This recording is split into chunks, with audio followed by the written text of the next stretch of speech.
Buckingham Palace has announced that Prince Andrew will no longer be referred to as His Royal Highness in any official capacity. After years of controversy surrounding the Duke of York, it seems that events have taken a dramatic turn. Reports are surfacing that Prince Andrew has been effectively pushed out of the royal family. What's even more surprising is that his own daughter, Princess Beatrice, may have played a role in this by revealing something truly disturbing. So, what exactly did Princess Beatrice say? And why has this revelation caused such a ripple effect within the royal household? Prince Andrew's living situation at Royal Lodge has become a significant topic of discussion, especially as King Charles continues to reshape the monarchy. Royal Lodge, a grand and historic property located in Windsor Great Park, has been Andrew's residence for years. However, there is increasing pressure for him to leave the house due to changing circumstances and the financial burdens it presents. Royal Lodge is a large and expensive home to maintain. It was originally the residence of the Queen Mother and has deep ties to the royal family. Prince Andrew moved into Royal Lodge in 2003, securing a long-term lease from the Crown Estate. Since then, the property has been his primary home, a place where he has lived a relatively private life, away from the public eye.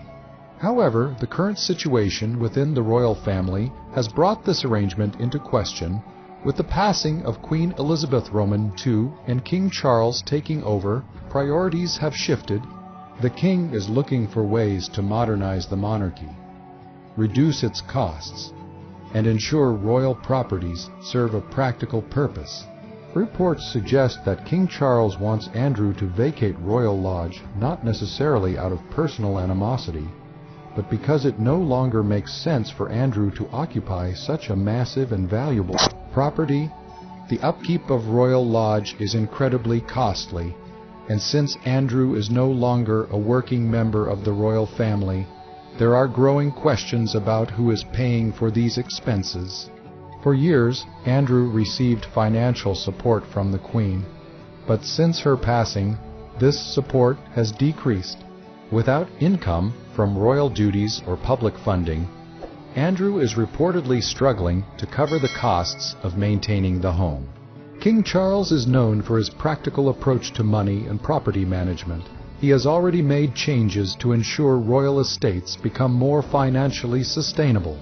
For example, some properties under the Crown Estate have been rented out to wealthy private individuals or allocated to high-ranking officials who can use them effectively. There is now a precedent for royal homes being repurposed in ways that bring revenue or fulfill official roles. Kensington Palace, for instance, has portions that are rented out, and Fort Belvedere, another significant royal property, was leased to businessman Galen Weston, who restored it beautifully. The same could happen with Royal Lodge.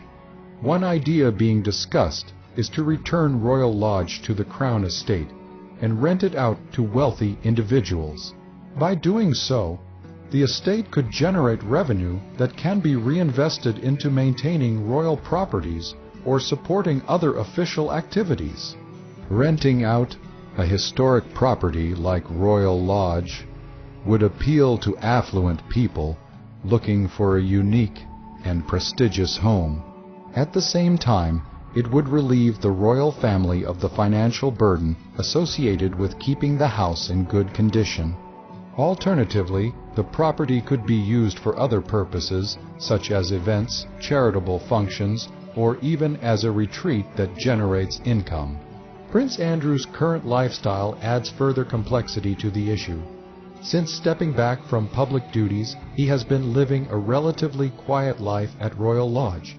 He no longer performs official royal duties, attends few public engagements, and has faced widespread criticism over his actions and controversies in recent years. As a result, public opinion has turned against him, and many feel that he should no longer occupy such a significant royal property. Critics argue that it is inappropriate for someone who is no longer serving the public to live in a home that requires such extensive resources.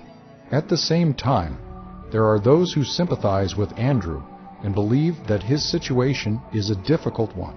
Despite his controversies, he remains a member of the royal family. Some argue that forcing him out of Royal Lodge could be seen as harsh, especially since the Queen, his mother, allowed him to live there for so long. However, the reality is that Royal Lodge is far too large and expensive for someone in his position. It is a sprawling property that comes with substantial maintenance costs, staff salaries, and general upkeep expenses. Without royal grants or financial support, it is unsustainable for Andrew to continue living there. Many believe that a practical solution would be for Prince Andrew to voluntarily move to a smaller, more manageable home. By choosing to step away from Royal Lodge on his own terms, he could avoid further controversy and criticism. Moving to a smaller property would also align with King Charles's goals of streamlining the monarchy and reducing unnecessary expenditures. A smaller home would be easier for Andrew to manage financially and would reflect his current role within the royal family more appropriately. There is also the matter of optics. The royal family has always been conscious of how their actions are perceived by the public. At a time when people are facing economic challenges, it does not sit well with many that Prince Andrew continues to live in a lavish home without performing any official duties. By relocating to a smaller house, Andrew could improve his public image and demonstrate an understanding of current realities. It would send a message that the monarchy is committed to being responsible, practical, and in touch with the modern world. Ultimately, the situation surrounding Royal Lodge is about more than just Prince Andrew.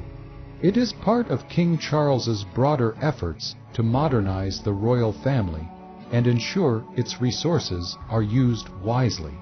Properties like Royal Lodge are valuable assets, and it makes sense to put them to good use, whether rented out to private individuals, repurposed for charitable events, or used in other ways. The goal is to ensure that these historic homes serve a meaningful purpose. While it is unclear exactly what will happen to Royal Lodge, it seems likely that Prince Andrew will have to leave at some point. The property is simply too large, too expensive, and too valuable for him to continue living there indefinitely. If he chooses to move voluntarily, it could be a graceful and sensible solution to a complex issue. On the other hand, if he resists, it could lead to further controversy and strain within the royal family. The future of Royal Lodge has become a topic of much discussion, especially as King Charles considers changes to its current use. One idea being explored is to turn Royal Lodge into a revenue-generating asset. Given its size, history, and location, the property could be rented out to wealthy individuals or repurposed for other practical uses. This approach would align with the King's ongoing efforts to make royal estates financially sustainable and reduce their dependency on public funding. By renting out the lodge or converting it into an income-generating property, the Crown Estate could bring in significant revenue while ensuring the historic house remains well maintained. This suggestion is not without precedent. Other royal properties, such as Fort Belvedere, have been successfully leased to private individuals. Fort Belvedere, for example, was rented to businessman Galen Weston, who restored the property in a stylish and modern way while preserving its character. This demonstrates that royal residences can be used in ways that benefit the Crown Estate financially while maintaining their heritage. A similar approach for Royal Lodge could allow it to remain a treasured piece of royal history while also serving a practical purpose. However, it has been confirmed that Prince William and Catherine, the Prince and Princess of Wales, have no plans to move into Royal Lodge. Despite being one of the most prominent younger royal couples, they are reportedly very happy living at Adelaide Cottage. The cottage, located on the Windsor estate, is well suited for their needs as a young family. It offers a lovely, comfortable home surrounded by spacious grounds where their children can play. Prince William is even said to enjoy riding around the estate on his scooter, making the location ideal for their lifestyle. For now, Adelaide Cottage meets all their requirements, leaving Royal Lodge's future open for other possibilities. Interestingly, despite always being surrounded by fine wines and drinks at official events, the royal family is known for drinking very little. It was mentioned that Prince William might have the best chance of winning a drinking game. The reasoning was simple. His tall stature would allow him to handle drinks better, as it was joked that it would take longer for the alcohol to pass through his system. Princess Anne's habits were also brought up as a notable exception. Unlike others, Princess Anne avoids alcohol completely. She is known to have such a strict stance on the matter that she won't even have alcohol in desserts like trifles, which traditionally contain a bit of liqueur. This detail added a personal and slightly amusing touch, showing how even in a light-hearted topic like a drinking game, the royals' individual preferences and personalities shine through. While William was playfully nominated as a winner, it was clear that drinking games would not be a common pastime for the royal family. It was suggested that the younger members of the royal family might have the best chance of success, because they have been brought up to be more self-sufficient compared to older generations. This self-sufficiency comes from a modern approach to parenting, where younger royals are encouraged to engage in practical everyday tasks, including cooking and baking. Catherine, the Princess of Wales, was mentioned as a strong contender. She has often been seen engaging in activities with her children that involve cooking and baking. For instance, there have been instances where Prince George, Princess Charlotte, and Prince Louis have been photographed helping their parents in the kitchen, demonstrating a hands-on approach to family life. Catherine's involvement in these activities suggests that she likely has a good understanding of baking and could perform well under pressure, as is often seen on baking shows like the Great British Bake Off. Additionally, Prince George was brought into the conversation as someone who might take after his parents' practicality and enthusiasm. While still very young, George has been seen participating in family cooking activities. His natural curiosity and hands-on experiences could give him an edge, especially as children often surprise adults with their creativity in the kitchen. The Tyndalls, particularly Zara Tyndall and her husband Mike, were also mentioned as potential contenders. The Tyndalls are known for their down-to-earth approach to life, which includes being very involved in their household routines. Mike Tyndall, with his humorous and easygoing personality, might bring both skill and entertainment to the competition. His competitive nature as a former rugby player could also drive him to excel under the pressure of timed baking challenges. The death of Princess Diana in 1997 remains one of the most significant and emotional crises for the British royal family in the past 50 years. Diana, often called the People's Princess, was loved by millions around the world for her warmth, compassion, and connection to the public. Her sudden death in a car crash not only caused shock and grief, but also led to widespread criticism of the royal family. Many felt the royals had not shown enough public emotion or acted quickly enough to respond to the public's mourning.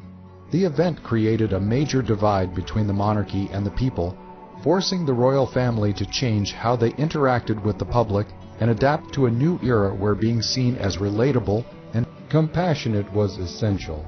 More recently, the arrival of Meghan Markle into the royal family and the events that followed have been seen as another major crisis, with some even suggesting it could have longer-lasting effects than Diana's death. When Meghan married Prince Harry in 2018, there was a wave of goodwill and excitement. She was seen as a modern, independent woman who could help the monarchy connect with younger generations and diverse communities.